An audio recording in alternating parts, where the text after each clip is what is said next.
future, talk radio will actually educate, inspire, and make you think. The future is now. Topics and music that affect your life from Universal Broadcasting Network. Tune in at ubnradio.com. We may never know their names, yet Jody McBrayer brings the brightest talent to the forefront. Right here on Backline with Jody McBrayer. Exclusively on UBN Radio TV.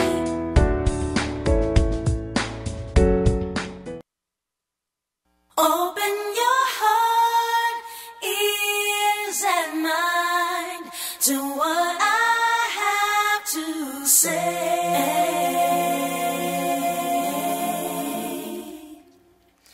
A message of hope and love you'll find. This one thing I pray.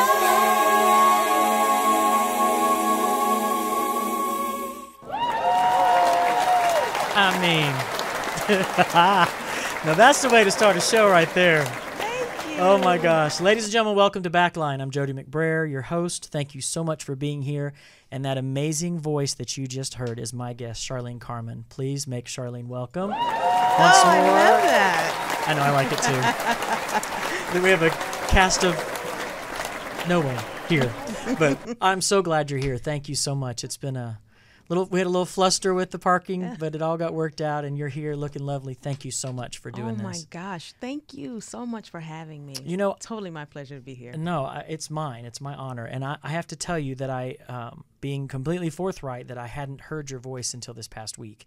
And Carrie Larson, introduced you to the world, I guess, with your black and white session, and to me specifically. I mean, a lot of people know who you are, but I hadn't. And gosh, I'm a huge fan already. Thank you. Just what a voice you have. Oh, thank you It's so much. like butter.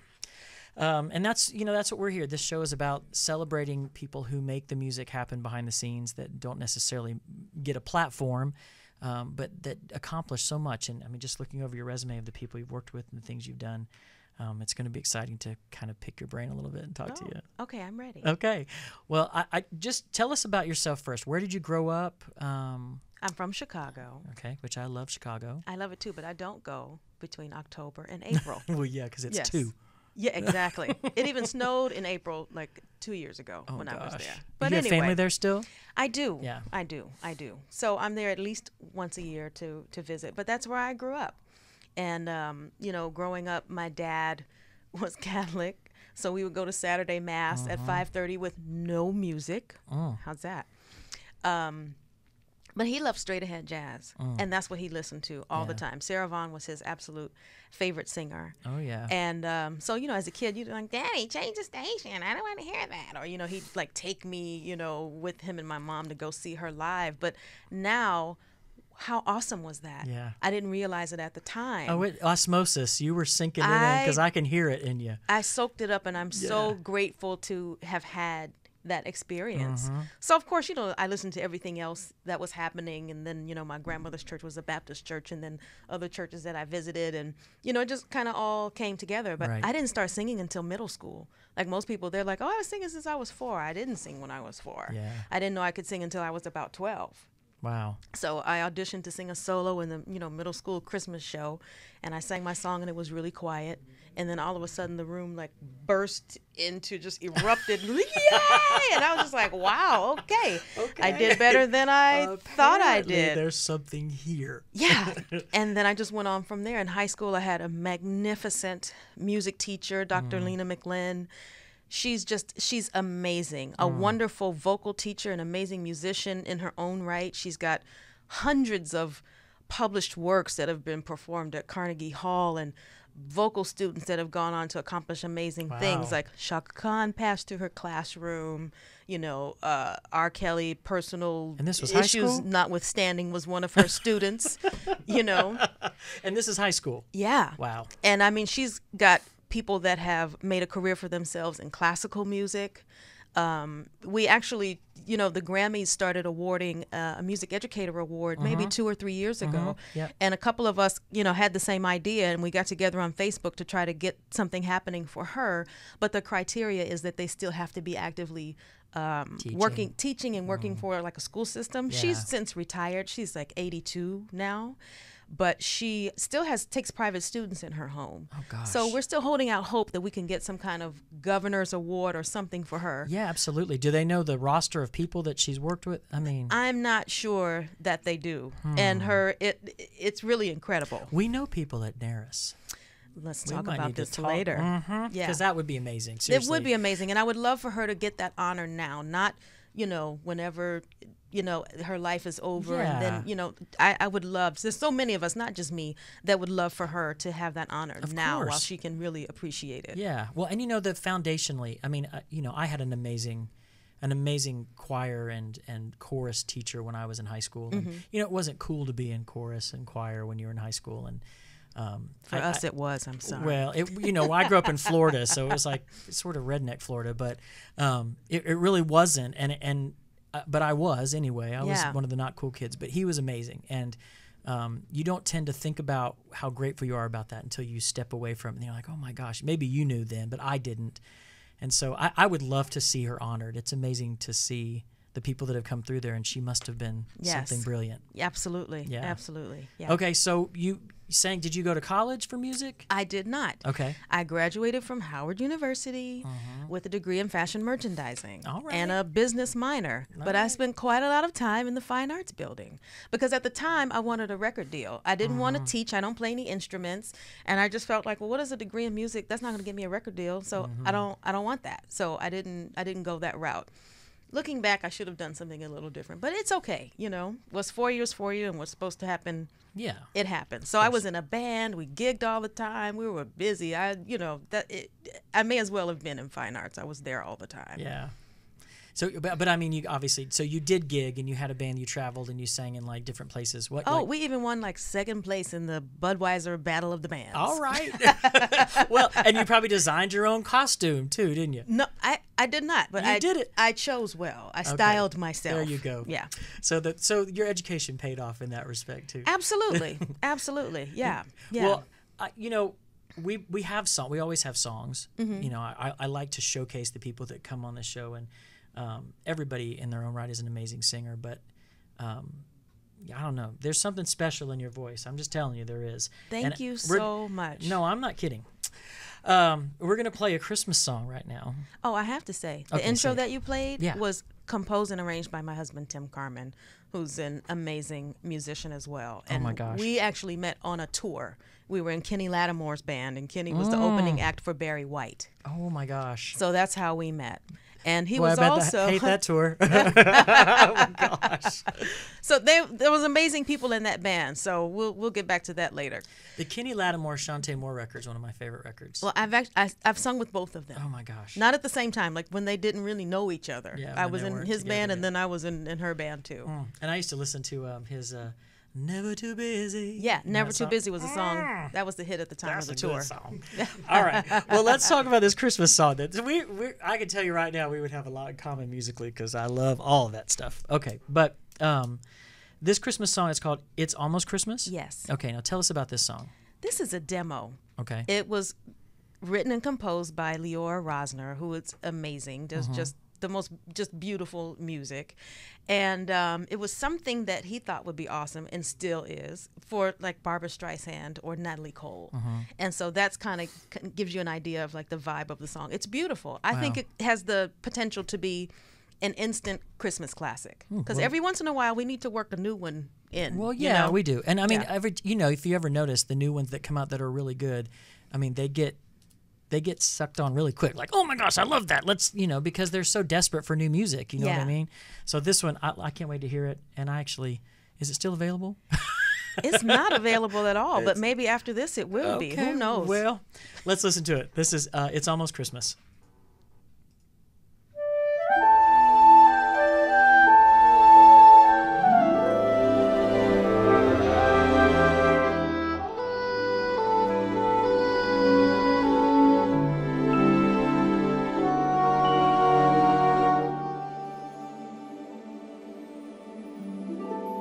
The trees aglow with silver shimmer. A wisp of white snowflakes appear. The music's joyful and romantic. A scent of winter fills the air. Who would have guessed the day I met you? Our love would deepen through the years, becoming close and sentimental. And now I'm longing for you near. Don't tell me that it's almost Christmas. Will I be in your arms this year? Snow is dusting all the rooftops white. Stars are twinkling in the heavens bright. You're the only one I dream of, wishing for your sweet love. Still, still, still.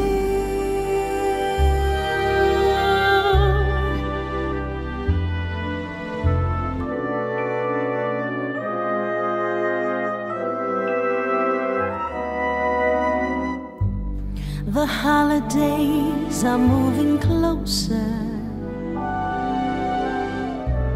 and Christmas magic fills the air. Will Santa bring me what I asked for? You know I'm hoping you'll be here. Don't tell me that it's almost Christmas. Will I be in your arms this year?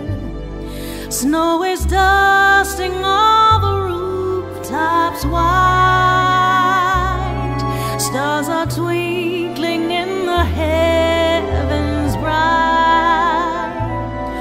You're the only one I dream of, wishing for your sweet love. Still, still, still.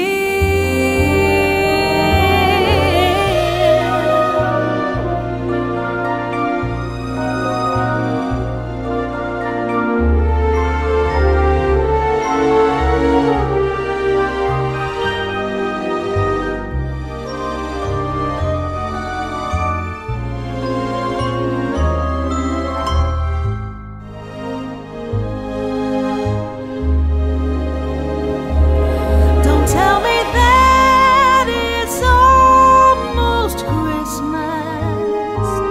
Will I be in your arms this year? Snow is dusting all the rooftops white. Stars are twinkling in the heavens bright. You're the only one I dream of, wishing for your sweet love. Still, still, still, wishing for your sweet love. Still, still, still, still.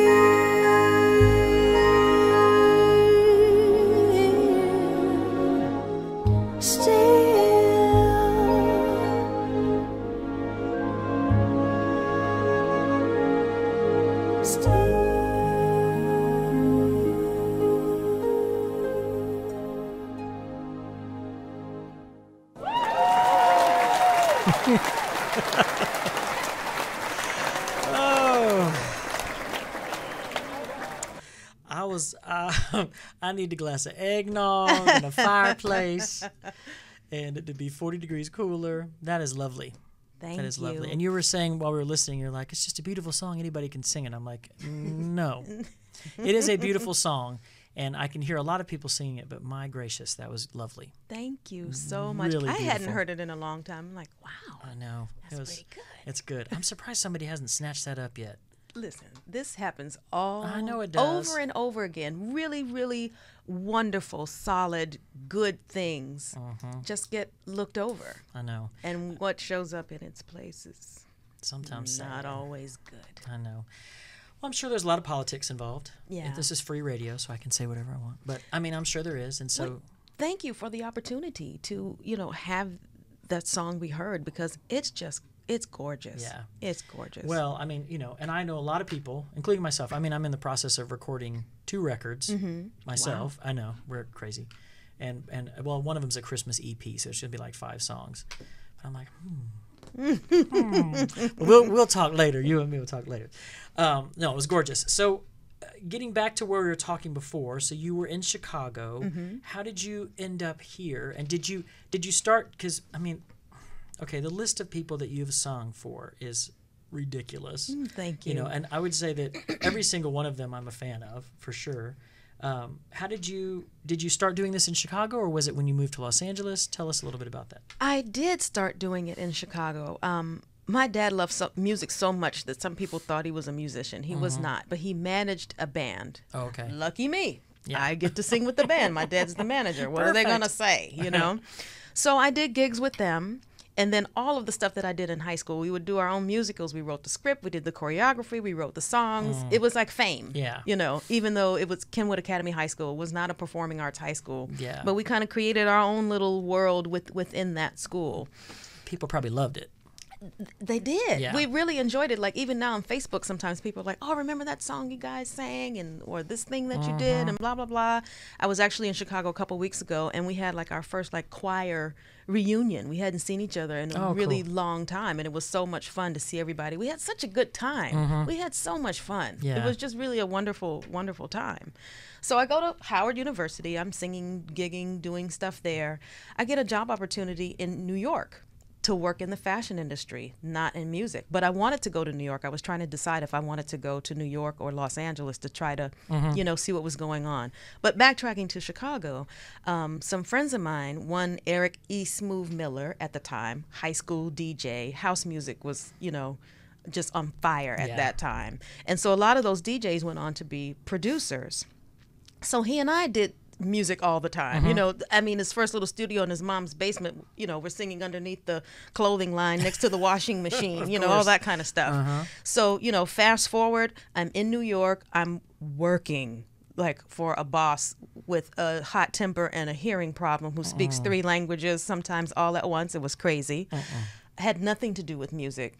Eric calls me. And he said, hey, I did a remix. He's like Grammy. He's won a Grammy for his remixes. I did a remix for INXS and Ray Charles. They're performing the song on David Letterman. They would need one background singer. You want to do it? Yeah. Duh. So what did I do? Call in sick. Sorry. And then they see you on Letterman. Oh, well, I didn't think about that until after. I was like, oh, what if my boss watches the show? It'd be like, well. Yeah, so then bang zoom, there I am on David Letterman singing with INXS and Ray Charles. I call, Mom, guess where I am? I'm at the David. She's like, no, you're not. I'm like, I am. You got to stay up so you can watch it. And then after that, I hadn't been singing for a while in New York. It just wasn't happening. Yeah. I'd do like a demo for somebody here and there. It just wasn't. I recorded demos for myself trying to get a deal. Right. It wasn't happening. So along the way, Kenny Lattimore and I kind of crossed paths because he was at Howard at the time too, or he had just finished up and he was in a band and they had a song. And then I met his manager. So when his record came out, they asked me to do the tour as a background singer. Yeah. Yeah. So Again, yeah. So, this time I was honorable and, gave my notice and all of that. And I did that tour and I was just like, wow, this is what I'm supposed to be doing. This is awesome. I get to travel all over the country, see my friends that live everywhere, restaurants, hotels. I don't have to wash any dishes, and I get to sing every day. This is fabulous. And I met my husband on that tour. Yeah. And everybody in the band lived in LA. They're like, why are you in New York? All the work is here. And they were right. So what I do? Come to LA. And that's how I ended up here. And then it just yeah. And then kept you going got after that. married. Yeah. Do you have well, children? Much later. But yes, we do have two children, children. okay. I have a 9-year-old daughter, Sydney, and a 7-year-old son, Joshua. Do they sing? Are you kidding? What choice do they I know. have? I'm like, Lord, those genes. Sydney's got a beautiful voice. She writes great songs. It's kind of scary. Oh, wow. So I'm taking her actually with me to a writing session for the first time tomorrow. Oh, cool. Because she's talented. My son, too, he's 7. He thinks singing's for girls. He's got a sweet voice and perfect pitch. Like, Yeah, he'll come around. it's a gift and a curse. Yeah, He tell that to no. Justin Timberlake. No, he wants to be a scientist. Let's just let him pursue that. Okay, I get you. Yeah. Yeah. My daughter wants to sing too, and I'm like, why don't you try to be a doctor? Right, exactly. That's what my son said to. That's what Tim said to our daughter when she was like 2. He's like, "Don't get involved in this. Go be a doctor." But when it's what you want, which is evident with me, no matter how you go around it and you try to do everything, other things, if it's what you want and what's meant to be, it'll happen. Yeah, it'll find some its kind way. of way. It may not. It hasn't happened the way I necessarily wanted it to or envisioned it happening, but that's not necessarily a bad thing. No. It happened, and it's still happening, and I'm really grateful for all of it. Yeah, I don't think it ever happens the way you expect it to. I mean, I think if there's one thing that kills your dream faster than anything, it's expectation. Because it's like you can have a goal, and if your goal, like as a singer, my goal is always I just want to sing. Yeah. And I'm happiest when I'm singing. Yeah. And so God opens those doors, you get to sing, and I'm grateful for that. And now it hasn't always been, $10,000 a gig or something like Right. that. It's a singing at a women's retreat or something like that. But I'll do it because it's where I find my joy. Exactly. And it's interesting how you were in Chicago, you did that little stint in New York, and you probably went there thinking, well, I'm taking a job because I majored in this and this is what I should be doing because I spent all that money at school. And I can hear the justification going on. Well, in your not head. only that, but I just thought that I would be able to get something going as far as my music career in New York. So yeah. at least I'd have a job. Like, that's Right. not somewhere you want to be, No, without a job. No. And even with a job, it's still Exactly. Yeah. Yeah. Yeah. It'll close in on you. But then, how it all worked out. You were on the David Letterman show, then you're like, okay, bye-bye, and you came out here. So cut to coming to Los Angeles, Yeah. and I assume you started working a lot, or was it a slow burn, or?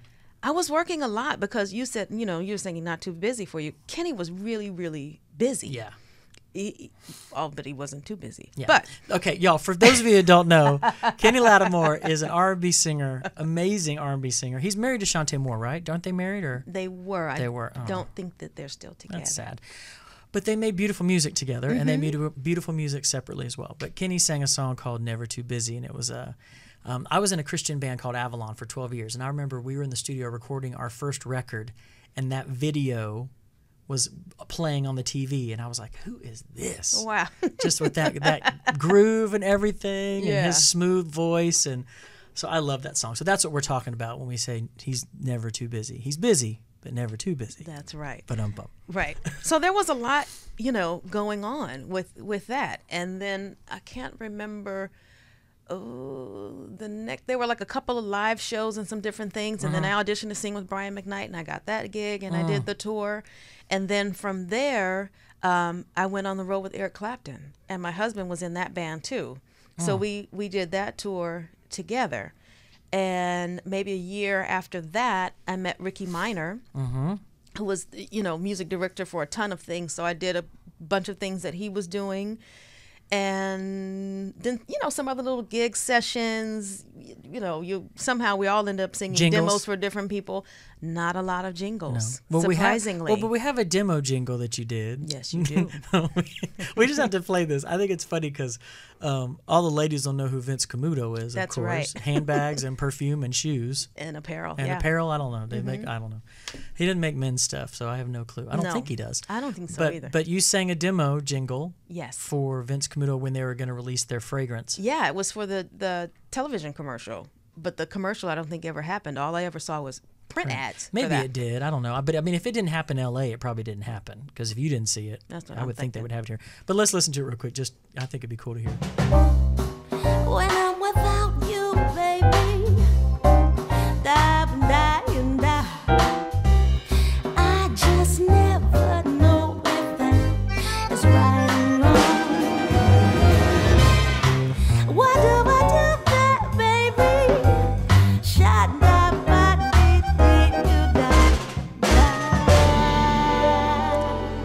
Vince Camuto, the fragrance. I don't know. That's awesome. I love that. I love stuff like that. I mean, I would, I wish they'd call me every day to sing stuff like that. It's so much fun. It is fun, and you sound brilliant on it too. Thank you. So, okay, I told you before we went on the air that I like to ask this question of everybody because I know, as a musician, there are moments in your life where you're just, I don't know, it seems like the stars align, all things come to fruition, everything comes together at one point, and obviously personally there are moments like your marriage or when you have your first child or your second, your child's born. Those are ultimate moments that you just, but in career-wise, there are moments too where you're just like, wow, this is awesome.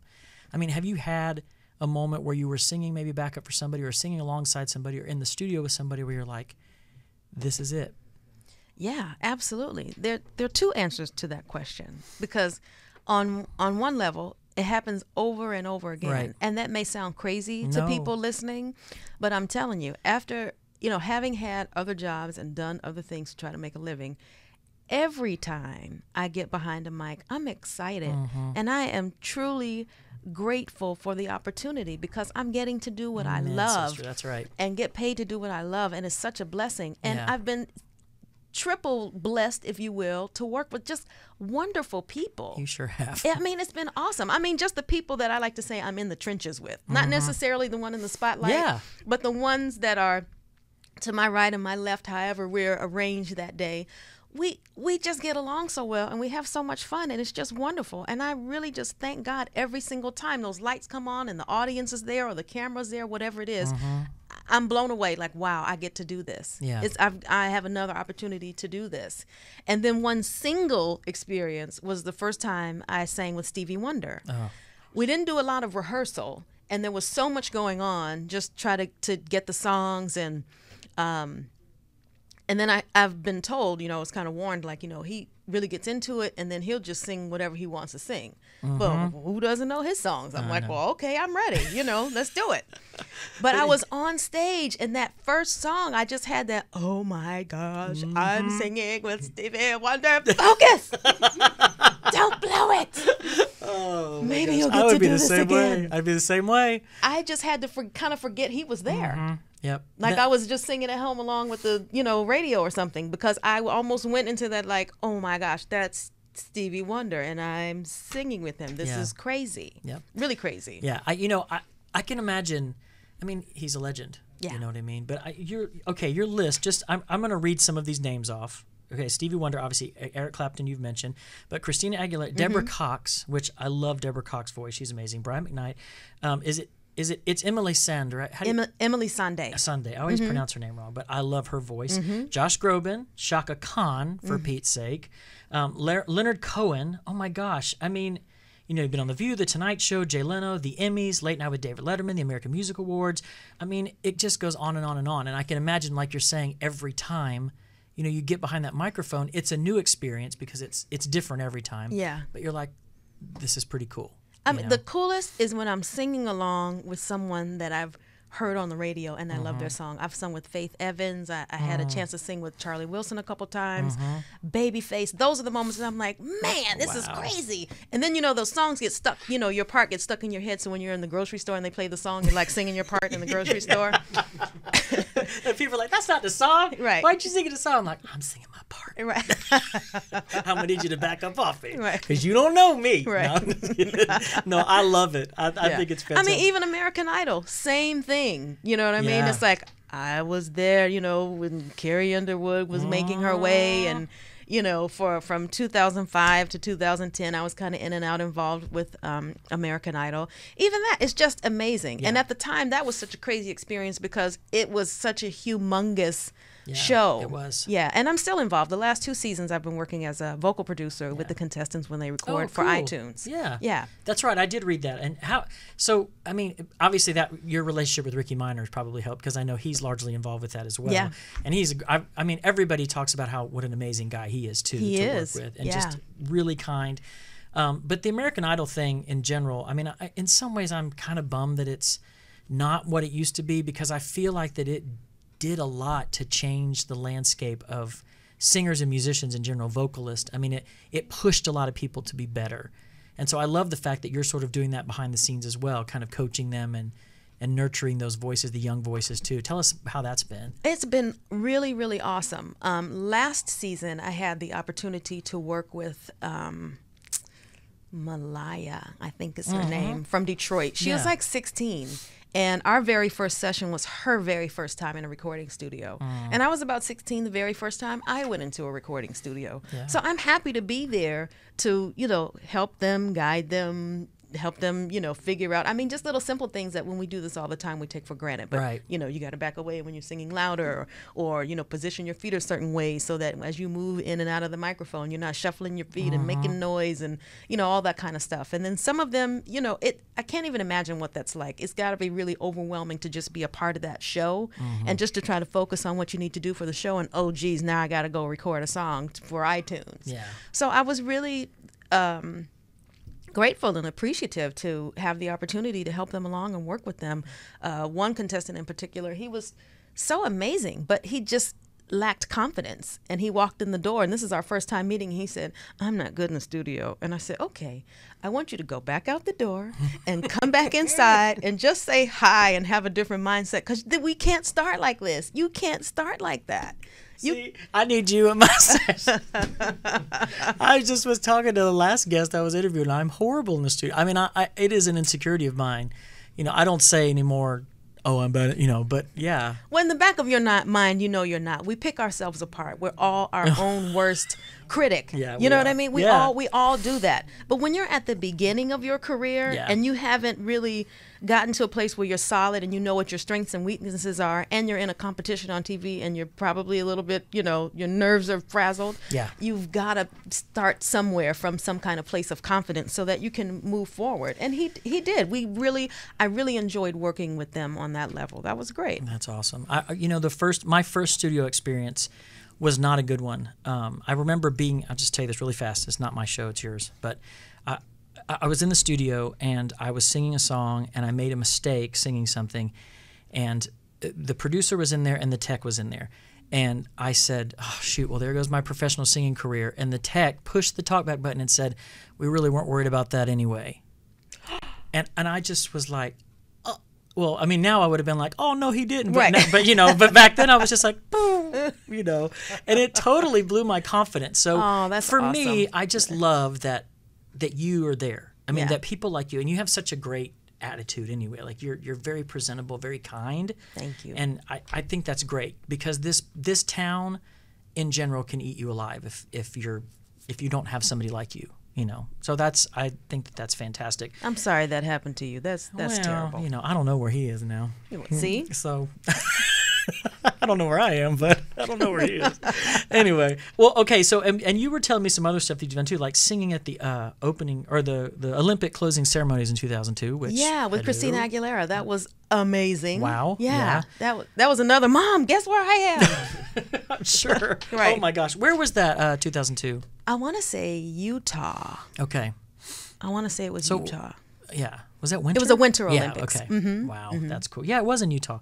And then at the White House in 2010. Hello. Yeah, in performance at the White House, it was a celebration of music of the civil rights movement. Oh, wow. That was something that I did with Ricky Minor and the band. That was really... now that one, my mom had passed away by that time, and my father also. So I was calling my grandma like, "Grandma!" I gotta call somebody. At the White House. I know. Well, that's how I do with my dad too. My dad passed away in 2000, but I was always like, "Dad, guess what?" You know, he was my biggest cheerleader. So yeah, I get it. I mean, I did take a moment, like, you know, all these people, Smokey Robinson and Jennifer Hudson and the president and all these people walking around. I just went over to a little corner just to like, "Grandma, I'm at the White House." Yeah, it's crazy. Well, why wouldn't you? Yeah. I mean, hello, I'd be taking selfies and, "Sir, we're gonna have to take your camera." "No, you ain't taking my camera." I'd be running out the door. Okay, so I did a Google search of you, and I came. You didn't come up with much. Oh, I did too. Lovely pictures. But there was one thing I looked under your IMDb, and it said you're an actress in. It made me chuckle because when I told you, you started laughing too. But I told you not to tell me anymore so that you could tell the story. But I'm assuming it's a PlayStation game. Yeah. And it's called All-Star Battle Royale, and your character was Katie Cat. Yes. Do tell. Okay. So maybe I'm not really into video games, Me but either. there was a really, really popular game called Rappa Parappa. Maybe it was like really hot in the 90s, I think. Okay. So fast forward like 3 years or so ago. They did this all-star battle royale. Okay. So they wanted to assemble the original cast to voice the characters for this, reunion of sorts. Right. There was one person who just wasn't available. I don't know why. So my friend Kenya Hathaway is the voice of Sunny Funny. And they were talking about who they would get to do the voice of Katie Cat. And she said, I know someone that sounds just like her. And they were like, are you sure? We really want it to be really close. You want to maintain some continuity. She played them one of my voicemail messages. How crazy is that? Oh my gosh. And they were like, oh, wow, she does. And that's how that happened. So what is it though? What's the game? Is it like you don't sing on it, you speak? No, just speaking and just a few lines. In this battle royale thing, it was just a few lines. I think there was like some music involved in the game. I don't know. I never played the game, but all right, Katie Cat. Yeah, I'll take it. Thank you. Sure. I mean, why not? Okay, so we have more music. I don't know. I just seriously, if you're ever in town singing, I want to know. I do you will ever be do in town anything? singing. You will win. August 20th. Okay. At the Artisan Cheese Gallery in Studio City. Yeah, tell them about it because this is going to air and they can come. It's August 20th, Artisan Cheese Gallery in Studio City. It's at 12023 Ventura Boulevard. It's about a half block east of Laurel Canyon. Okay. And it's from 7 to 9. Nice. So I will be there doing straight ahead jazz, acoustic, with a bass player, John Leftwich, and a guitar player, Bruce Foreman. It's just the three of us. It's a little tiny place. Like if anybody wants to play the tambourine, they have to play it from their seat because there's no room. But it's awesome. It's fun. Nice. It's a lot of fun. I love stuff like that. And if you have kids, it's not one of those places that's really sophisticated and you can't bring your children. Oh, gotcha. You can bring your kids. Well, it sounds like it's, the artisan cheese. Yeah. But the 20th, August 20th, right? Yes, Okay. from 7 to 9. Well, and we'll put the information up there too, but that would be really cool. I think I might actually be here that Yay. weekend, so I would love that. Okay, so we have another song. Yes. And tell us about this song. I want you to intro this song and just sort of tell us about it because it's called The Way You Make Me Feel. Yes. All right. It's a song that I wrote with Marcus Coleman. And it was a song for a record that I was doing for myself that for a number of reasons just didn't get finished, didn't happen. But I still have these songs that I actually still really like. So I've just been thinking recently about revisiting the idea of maybe reworking some of them and maybe seeing, what I can do with it. Okay, so it's kind of more of a neo-soul vibe. It's not the kind of jazzy stuff that we heard earlier. I'll buy one. Oh, good. Thank you. Okay, that's one. Ding. Oh, I doubt that'd be just one. Okay, Charlean Carmon, this is The Way You Make Me Feel.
what you need, and I'll do anything to keep you next to me.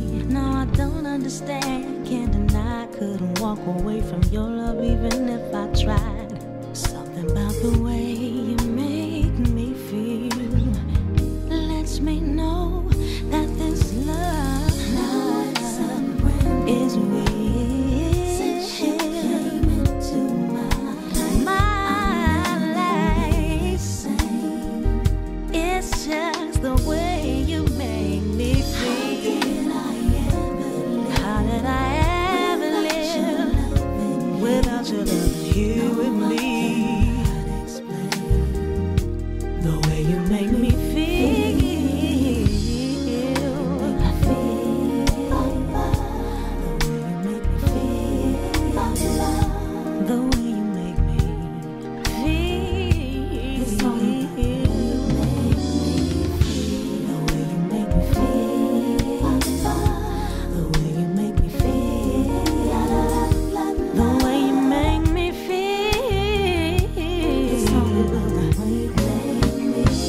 And what a sweet surprise.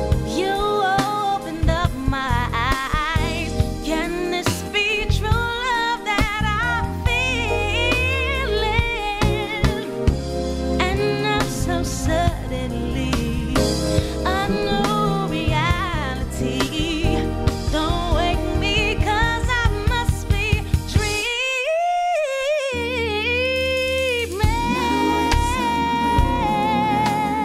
Since you came into my life,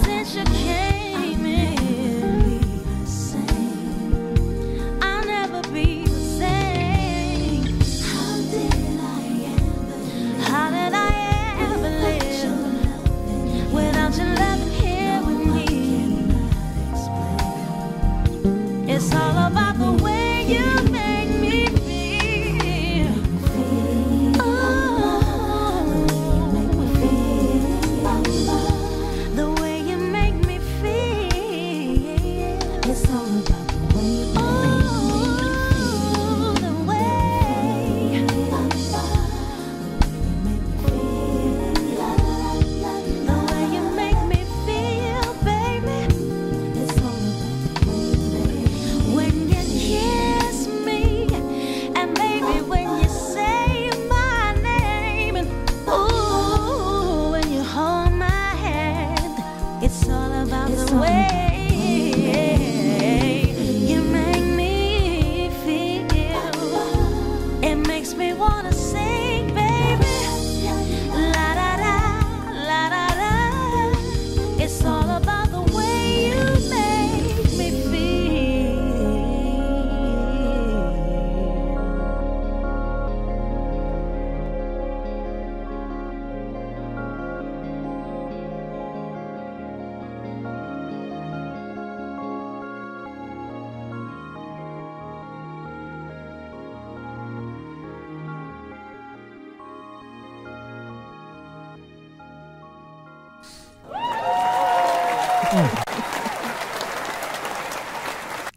That's like, you just spread that on toast. That is butter, sister. Oh my God. Thank you. Oh, Thank you. you're welcome. I'm gonna take that with me. Is that okay? Yeah. Okay. Yeah. I love it. So we were talking a little bit during it, and I was just asking you, besides, Sarah Vaughan and the jazz singers and stuff, like, who were some of your influences and, like, who you would listen to now? And tell me some of the people you were saying. Look, Kim Burrell, of course. Yeah, she's... Is just amazing. There's no words. No, she's like, incredible. what she does is just ridiculously incredible. Well, I would say the same thing for you too. She's as good delivering a line as she is singing the big stuff. You know what I mean? There's just consistency throughout her voice, and yeah, she's good. Yeah, Who everything. else? And of course, Layla Hathaway is amazing. Amazing. She is Amazing. that jazz record, that Joe sample, Layla Hathaway. Let me tell you, what is it called? There's a name. Come on, Jarvis. No, because you're asking me. I I can't know. think of it. But it's Joe Sample. He passed away last year, but he was a jazz pianist. And Layla Hathaway, R&B singer, amazing singer. And they came together. When Your Life Was Low. When Your Life Was Low. Let me tell you something. That record will set you free. You need to go buy it because it's good. But I don't even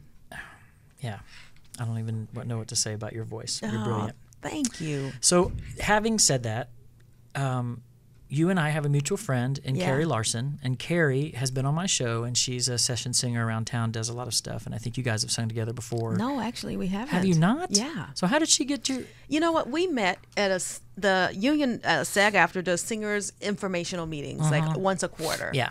And she was at the last one, and she knows a singer, a friend that we have in common, Nelson Beato.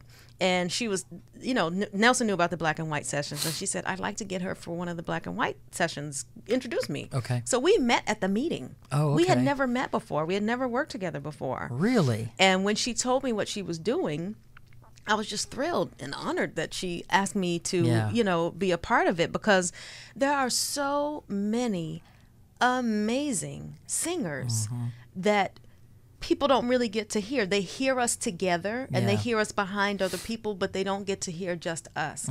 And for her to provide a platform for people to get to hear us Yeah. is awesome. Yeah. It's really, really wonderful. I mean, there was one artist that I used to sing with, and somebody gave her a compliment, and she turned to look at me and say, "Oh, you should hear her." It's like, Yeah. so No, there. I know. Yeah, I mean, there are a lot of us out there. That was my goal with this. It's interesting. I've known Carrie for a long time, and I knew that she was here, and I know a lot of those Glee cats, all those people who sang with the Glee group and stuff. And Tim Davis is a friend of mine. Tim was in my wedding. Oh wow. So I've known all those cats for a long time. But Carrie, I got the idea for Backline watching 20 Feet from Stardom, and I just thought, okay, these people need to be highlighted. You know what I mean? It's Yeah. like they get pigeonholed, or they, like you said, they get kind of lost in the mix. And these are some amazing singers, some gifted musicians that people need to know their name. They need to know, hey, there's more to them than just standing in the back and making somebody else look good. I mean, and 9 times out of 10, you guys sing circles around the person you're singing for. Did I say that out loud? Anyway, but so Carrie, Yeah. I sang on a black and white session probably, I was probably a month ago or Okay. whatever. And I'm not really I'm not a backup musician or whatever, so I was a special guest. Oh, nice. But she, we talked about a lot of them, and so we were talking about yours this week, and she said, I got to tell you, she goes, I think hers is my favorite. Oh. And I said, no, why do you say that? I want to know why, because I'm like, why didn't she pick mine? No, I'm just kidding. I'm totally kidding. No, but she goes, because your voice is honest. Your voice is honest, and your voice is pure, and not to mention the fact that she said you were just kind. Oh. And I love. Thank you, Carrie. She was so kind too. We hit it off right away. She's so sweet, and I just felt so special Yeah. that she had invited me to participate in it. Yeah, So we had to feel special to drive out to wherever it is and do it. I live in Orange County. It was far for me, so I can't imagine. Bless your heart. But no, it was great. And for those of you who don't know what we're talking about, the Black and White Sessions is a YouTube channel. It's a YouTube program. I don't even know what they call it on YouTube, but if you search YouTube, it's the Black and White Sessions, and it features unbelievable artists, backup singers, studio musicians. Every single one of them so far I've been blown away by. And Charlene's was last week, and if you haven't heard it yet, you need to log on and hear it, because she's incredible. And I don't even know what to say except thank you so much for just taking the time to be here. thank you. And you're a breath of fresh air. And I hope that at some point, at some time, our paths cross and we might get to sing together or something. That'd Absolutely, be great. I would love that. That'd be great. So, ladies and gentlemen, please, a round of applause for Charlean Carmon. You're a delight. Thank you. Thank you you. so much for having me. My pleasure. All right. Yet another Backline is in the can. Thanks you guys so much for joining me. We will see you next Thursday. And until then, God bless you and be safe. Take care.